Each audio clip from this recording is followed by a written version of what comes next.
One of the questions we get asked a lot is how often should I check my trail camera, and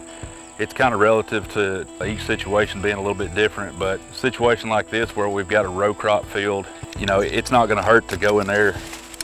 and check your camera every couple of weeks. But there is some places, like if you're putting the camera up close to a bedding area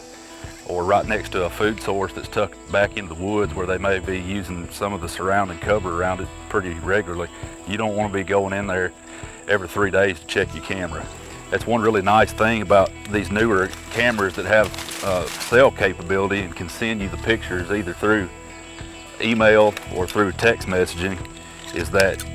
you don't have to be there to check your camera, and you're not walking into the woods or walking past their bedding area and spooking them by checking your camera, even if it's every couple of weeks. So kind of the location of your camera has a lot to do with how often you should check it, and you know your deer more than anybody, so you can kind of gauge what that needs to be for your property. But it's hard not to want to check them every day because you're always wondering what's on there, but you're not going to help yourself out by checking your camera every couple of days,